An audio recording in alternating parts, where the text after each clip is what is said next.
For today's video, may nag-i-inquire at nagtatanong sa atin, pwede ba daw tayong mag-solar setup kahit wala daw tayong inverter? Tapos, ang iloload po natin is mga essential. Tulad po ng ilaw. Ayan, pag madilim, kailangan natin ng ilaw para lumiwanag yung ating tahanan. Tulad ng electric fan. Kapag mainit, pwede tayong magbukas ng electric fan para kahit papano, hindi po tayo magpaypay para hindi po tayo mainitan. Pwede daw ba yung ating cellphone? Siyempre, napaka-essential po sa atin ng cellphone. So, pwede po yan, no? So, ipapakita ko po sa inyo. Ayan, meron po tayong 12 volts na ilaw. Ayan po yung ating decorative light na 12 volt system po, no? Pati po ito, no? Ayan. Kapag madilim, pwede po tayong gumamit ng 12 volts na ilaw. Ayan. Tapos, kapag mainit, pwede po tayong gumamit ng electric fan, no? Na 12 volts. Ayan. Tapos, pwede po tayong mag-charge ng ating power bank. At pwede po tayong mag-wifi. Ayan. Tapos, ito. Pwede rin po nating i-charge yung ating Bluetooth speaker. Ayan. So, pansinin nyo po, iba na po yung outlet ko dito sa amin. Kasi yan po is 12 volts. Kahit hindi po nakabukas yung ating inverter, nagagamit po natin yung ating solar.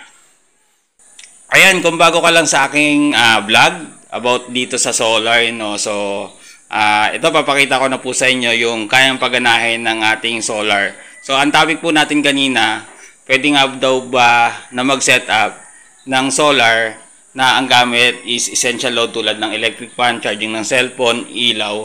So, pwede po yan, no? So, explain po natin kung ano bang purpose o trabaho ng inverter. Yung ating inverter, so kung gagamit po kayo ng inverter, dapat po toroidal na po yung kuhanin nyo po. Medyo may kamahalan, pero ito po yung pinaka best recommended ko na inverter. So hindi ko na po sasabihin yung brand. Ayan, nakikita nyo naman po.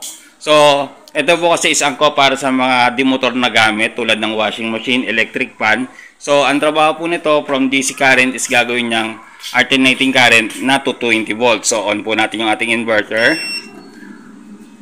Ayan. So, after nung mag-ano is meron niyang 220 volts. Ayan. Ayan o, meron ng, ayan yung ating voltage, 227 volts. So, pag ganito na po, dito na po kami nagcha-charge ng aming cellphone. So, naka 220 na po kami. Tapos, manonood na po kami ng TV. Ayan, so continuation po tayo sa ating video. Ayan, so shoutout sa iyo, Chi Ramos, and then shoutout sa Jack B Boys, and then shoutout rin po natin si Kagawad Kabutahe. So shoutout sa iyo, sir, Kagawad Kabutahe. Ayan, so i-flex ko na po sa inyo yung ating power of the sun. Ayan, bukas po yung ating electric fan. Nakapag-charge po tayo ng ating power bank or cellphone. Kapag hindi po power bank yung naka-charge, bukas po yung ating wifi. Bukas yung ating TV Plus at TV. Bukas po yung isa nating electric fan na AC. Bukas po yung electric fan po natin na AC. Of total of 3 electric fan. So sa tamang-tama po ngayon sa init ng panahon is libre po yung kuryente natin na nagmumula sa solar. Pero kailangan po natin mag-invest sa solar equipment. Kasi hindi po natin may experience yung free electricity kapag wala po tayong device. So hindi po siya libre. Ang libre lang po yung sikat ng araw at liwanag ng araw para makalikha po tayo ng kuryente. So ito pati sa ating kwarto, ilaw, ayan.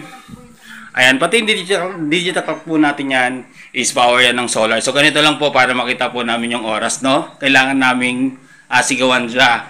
Anong oras na? Ayan, so 8:26 ng umaga. Ayan mga ka-sunrise, kung nagustuhan itong video na to, please like and share and subscribe na rin po kayo sa aking YouTube channel, Sunny Solar TV.